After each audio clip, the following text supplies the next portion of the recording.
জগন্নাথ বিশ্ববিদ্যালয় কেন্দ্রীয় ছাত্র সংসদ যোগসু নির্বাচনে আজকে প্রথমবারের মতন হলো এবং সেখানে ভোট গণনা টেকনিক্যাল কারণে সাময়িক সময়ের জন্য স্থগিত করা হয়েছে। যেটা ঘটেছিল রাত 9টা 20 মিনিটে 6 জানুয়ারি মঙ্গলবার, যেই দিনটা আমরা ফেলে এলাম, রাত 9টা 20 মিনিটে ভোট গণনা স্থগিত করেন নির্বাচন কমিশনার ডক্টর আনিসুর রহমান। এবং তিনি তখন বলেছিলেন ভোট গণনার জন্য দুটো কোম্পানি থেকে মোট 6টা মেশিন আনা হয়েছিল, কিন্তু কিছুক্ষণ যাবৎ টেকনিক্যাল সমস্যার কারণে ভোট গণনা স্থগিত করতে হয়েছে। তবে রাত 12টা 40 মিনিটে তথ্য হচ্ছে যে যোগসু নির্বাচনের ভোট গণনা পুনরায় শুরু। নৃবিজ্ঞান বিভাগের ভোট প্রথমে হাতে গণনা হবে, তারপর মেশিনে গণনা হবে। হাতে এবং মেশিনে গণনার যদি মিল থাকে তাহলে পরবর্তীতে বাকিগুলো মেশিনে গণনা করা হবে। এই যখন বাস্তবতা, তখন আমরা একটু আলাপ করতে চাই। আমরা পেয়েছি জগন্নাথ বিশ্ববিদ্যালয়ের রাষ্ট্রবিজ্ঞান বিভাগের চেয়ারম্যান অধ্যাপক ডক্টর মেজবাউল আজম সওদাগর। মেজবাউল আজম সওদাগর, আপনাকে আমন্ত্রণ জানাচ্ছি, অনেক ধন্যবাদ জানাচ্ছি। এবং জগন্নাথ বিশ্ববিদ্যালয়ে একটা ইতিহাস হতে যাচ্ছে, প্রথমবারের মতো একটা ছাত্র সংসদ নির্বাচন। ছাত্ররা আসলে নেতৃত্বের যে মঞ্চ, সে মঞ্চটা এখন তারা পাবে এবং বোধ করি এখান থেকে হয়তো বিশ্বমানের নেতা আমরা পাবো। কিন্তু মুশকিল হচ্ছে আজকে যে ঘটনাটা ঘটলো, টেকনিক্যাল ফল্ট, সাময়িক সময়ের জন্য গণনা বিরতি। এখন আসলে কি দেখছেন পরিস্থিতি? নির্বাচন সুষ্ঠু হওয়ার ক্ষেত্রে এটা কোনো কথা উঠবে কিনা পরবর্তীতে? জি, ধন্যবাদ আপনাকে। আপনি জানেন যে সারাদিন অত্যন্ত শান্তিপূর্ণ পরিবেশে, চমৎকার পরিবেশে নির্বাচনটি অনুষ্ঠিত হয়েছে এবং সবার সম্মিলিত পরিশ্রমের ফলে এটা মূলত আসলে হয়েছে, সবার জি। আন্তরিকতার ফলে। এটা একটা প্রথম ছাত্র সংসদ নির্বাচন এই বিশ্ববিদ্যালয়ের ইতিহাসে। এই জন্য সবার এখানে একটা অন্য ধরনের একটা অনুভূতি, একটা আনন্দ আমেজ কাজ করছিল। সব মিলিয়ে নির্বাচনটা খুব চমৎকার পরিবেশে অনুষ্ঠিত হয়েছে। কিন্তু আমরা ভোট গণনাটা যখন করতে গেলাম, তখন আপনি জানেন এটার ব্যাকগ্রাউন্ডটা হচ্ছে যে নির্বাচন কমিশন সবাইকে কমিটমেন্ট দিয়েছিল, প্রার্থীদের সাথেও কথা হয়েছিল যে দুটো কোম্পানি থেকে দুটো মেশিনে ওএমআর ইয়েগুলো শীটগুলো থেকে ভোট গণনা করা হবে। জি। কিন্তু যখন আমরা কাজটা শুরু করলাম, শুরু করার সাথে সাথেই এখানে একটা মেশিনে একটা ত্রুটি দেখা দিল। সে মেশিনটাতে ওএমআর গুলো ঠিক রিড করতে পারতেছে না। তো এটা না হওয়ার ফলে আরেকটা মেশিনের সাথে তার একটা ডিফারেন্স দেখা দিল আর কি। তো স্বাভাবিকভাবেই এটা বড় ধরনের একটা ত্রুটি, সেটা একটা ওএমআরও যদি হয় জি। সেটাও একটা বড় ধরনের ত্রুটি। তো সেই বিষয়টাকে সিরিয়াসলি নিয়ে দীর্ঘ সময় ধরে সেই ত্রুটিটা সারানোর জন্য কম্পিউটার ইঞ্জিনিয়াররা, আমাদের বিভাগের যে আইটি ডিপার্টমেন্ট সেখানকার সবাই জড়িত ছিল এই কাজটাতে, সবাই সম্মিলিত চেষ্টা করে সেই ত্রুটিটা আসলে সারানো গেল না। এজন্য অনেকক্ষণ সবাই অপেক্ষা করলাম আমরা। তো তারপরে যখন সারানো গেল না, তখন তো হঠাৎ করে আর একটা মেশিন বাদ দিয়ে অনলি আরেকটা একটা মেশিন শুধু একটা দিয়ে তো ভোট গণনাটা করা সম্ভব নয়, যেহেতু সবার কাছে একটা কমিটমেন্ট দেয়া আছে, জি। বাইরে এটা নিয়ে কথা হতে পারে।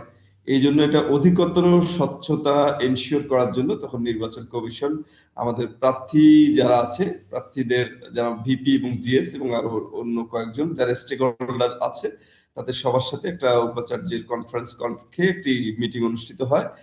সেই মিটিং এ একটা সিদ্ধান্ত পাওয়া গেল, সেটা হচ্ছে যে যেহেতু একটা মেশিন কাজ করছে না ভালো, তো আরেকটা মেশিনে গণনা করা হবে। তবে প্রথমে এটা স্যাম্পল একটা নেওয়া হবে, মানে এমন একটা কেন্দ্রকে যেটার একটু সংখ্যাটা কম। অ্যানথ্রোপোলজি বিভাগকে প্রাথমিকভাবে নেওয়া হয়েছে এবং সেটার এখন ম্যানুয়ালি গণনার কাজটা এখন চলছে। সেটা ম্যানুয়ালি গণনা করার পর এটা আবার ওই যেই মেশিনটা ভালো কাজ করছে ওই মেশিনটাতে দেয়া হবে। দেওয়ার পরে দুইটার মধ্যে ম্যাচিংটা যদি 100% মিলে যায়, তখন দ্রুত বাকি সবগুলো ব্যালট ওই মেশিনটা দিয়েই কাউন্ট করা হবে। আচ্ছা। আপাতত এইটুকুই সিদ্ধান্ত এবং এটার জন্যই নির্বাচন কমিশন এখন কাজ করছে এবং মূলত উদ্দেশ্যটা হচ্ছে এটা না, এটা 100% এটা অবশ্যই প্রশংসনীয় ব্যাপার, কারণ আপনারা একটা স্বচ্ছ নির্বাচন তবে করতে একটা চান। জি। একটা একটা বিষয় ঠিক যে এই যে দুইটা মেশিনের আইডিয়াটা দুইটা কোম্পানির, জি। এটা কিন্তু আইডিয়াটা মনে হয় যে ভালোই ছিল। হ্যাঁ। কারণ এই প্রযুক্তির এটা নিয়ে এত বিতর্ক আছে এবং এর বিশ্বাসযোগ্যতা নিয়ে এত প্রশ্ন আছে, সেখানে আইডিয়াটা কিন্তু আমার মনে হয় যে খুবই ভালো ছিল। এখানে কিন্তু হ্যাঁ। এইখানে যে বিশ্বাস করা যায় না, হ্যাঁ। এটা কিন্তু এখানে প্রমাণ হয়ে গেল যে মেশিন যে খুবই সারা পৃথিবীতে সব জায়গায় এটা এখন একটা বিতর্কিত ইয়েতে পরিণত হয়েছে। কিন্তু পরে যেটা হয়েছে আমার মনে হয় এটাও একটা ভালো পদ্ধতি, যেটা অবশ্য অনেক জায়গায় এখন অনুসরণ করা হয়ে থাকে যে একদম। যদি দুটা ঠিক হয় তারপরে দেখা যাক মেশিন কি বলে। খুব সম্ভবত এখানে রাকসু জাকসু যে সমস্ত নির্বাচন ছাত্র সংসদ নির্বাচনগুলো হয়ে গেছে সেই অভিজ্ঞতা নিশ্চয় আপনারা কাজে লাগিয়েছেন, যে কারণে আসলে এইরকম ডিসিশন নেওয়ার সুবিধা হয়েছে। দুটো বিষয় সেক্ষেত্রে একটু বলবেন। প্রথমত, যেহেতু ম্যানুয়ালি এবং সেটা মেশিনের সঙ্গে কাউন্টিংটাকে মেলানো হবে, কেমন সময় লাগতে পারে কোনো ধারণা করার সময়টা আসলে হয়েছে কিনা এখন একটু জানাবেন। পাশাপাশি একটু বলবেন, মানে নির্বাচন হয়েছে উৎসব মুখর, আমরা দেখি বেশিরভাগ ক্ষেত্রেই সেটা হয়, কিন্তু ফলে যখন দেয়া হয় তখন নানামুখী কারণ খোঁজার চেষ্টা করা হয়। আপনারা আসলে কারণ খোঁজার পথগুলো কতটা স্বচ্ছ রাখতে পারলেন? জি, আসলে আমরা সেটি আমরা নিশ্চিত করার জন্য কাজ করছি যে এটা এটা নিয়ে যেন জনমনে, এটা যেহেতু একটা জাতীয় ব্যাপারে পরিণত হয়ে গিয়েছে, জি, জনমনে কোনো যেন সন্দেহের সৃষ্টি না হয়, সেজন্যই কিন্তু বিশ্ববিদ্যালয় কর্তৃপক্ষ, নির্বাচন কমিশন, আমরা সবাই সেজন্য কিন্তু আপ্রাণ চেষ্টা করে যাচ্ছি যে কোনো ধরনের সন্দেহের সৃষ্টি যেন না হয়।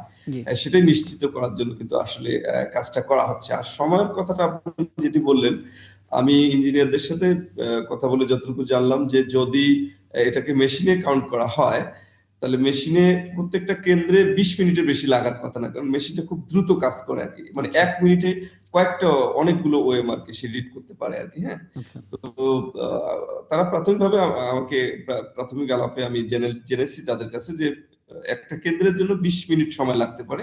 সেক্ষেত্রে আমাদের টোটাল কেন্দ্র সংখ্যা হচ্ছে 39, 39টি কেন্দ্রে যতটুকু সময় লাগবে আর কি, বুঝতে এটুকুই। পেরেছি। কিন্তু এই 300টা এখন যে অ্যানথ্রোপোলজি বিভাগের যে 300টাকে গণনা করা হচ্ছে এখন ম্যানুয়ালি, এই ম্যানুয়ালি গণনাটাতে কিন্তু সময় সাপেক্ষ ব্যাপার। আপনি জানেন যে ব্যালটটা কিন্তু তৈরি হয়েছে হচ্ছে মেশিনে গণনা করার জন্য। এখানে জি, ছোট ছোট ক্রস চিহ্ন দিয়ে 21টা ভোট 3টা ব্যালটে কিন্তু বিভক্ত আর কি। হ্যাঁ, একদম। তো সেই ছোট ছোট ক্রস চিহ্নগুলো একটা একটা করে গণনা করা 21টা ভোট, এবং এটা কিন্তু একটু সময় সাপেক্ষ, এটাতে সময় একটু সাপেক্ষ সময় ব্যাপার, লাগবে। একটু চ্যালেঞ্জিংও ব্যাপার, কিন্তু স্বচ্ছতাটা সবচাইতে গুরুত্বপূর্ণ। অনেক ধন্যবাদ জি, আপনাকে। সবশেষ এলাই নওয়াজ খান, আপনার একটা মন্তব্য নিয়ে শেষ করতে চাই, কারণ আমরা দেখতে পাচ্ছি যেই ছাত্র সংসদ নির্বাচনগুলো একেবারে ভুলতে বসেছিলাম আমরা, সেটা এখন ধারাবাহিকভাবে শুরু হলো। কতটুকু সুবাতাস আপনি পাচ্ছেন?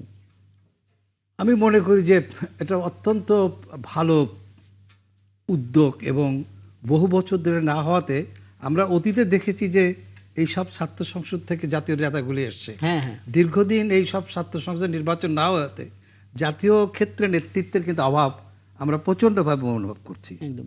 এটা হলো একটা দিক। আর একটা হলো যে গণতন্ত্রের জন্য আমাদের সন্তানেরা যে জীবন দিল, তাদের প্রতিও এই এই এই গণতান্ত্রিক প্রক্রিয়াটা শ্রদ্ধা প্রদর্শন করা হচ্ছে, এবং এটা অ্যাপ্রিসিয়েট করার মতন। আর যেটা আমাদের জাতীয় ক্ষেত্রে রাজনৈতিক দলগুলিকেও ঠিক এভাবেই ভাবা উচিত। বড় দল ছোট দল কোনো দলেরই কোনো ভেদাভেদ নাই, এবং আগামী নির্বাচন প্রমাণ করে দেবে যে আসলে কে বিজয়ী, কার জনপ্রিয়তা আছে। তা সবচেয়ে বড় চ্যালেঞ্জে এই সরকারকে একটা অবাধ নিরপেক্ষ নির্বাচন দেওয়া। আমরা আশা করি সরকার সেটা যথাযথভাবে করতে সক্ষম হবেন, কারণ এই সরকারের আর কোনো বড় কাজ নাই, এখন একটাই একদম। কাজ। এবং 15 বছর পর যদি একটা এটা যদি ঐতিহাসিক নির্বাচন না হয়, হয়, অনেক বড় আক্ষেপের এটা আক্ষেপ থেকে যাবে আমাদের। থেকে যাবে। অনেক এবং ধন্যবাদ।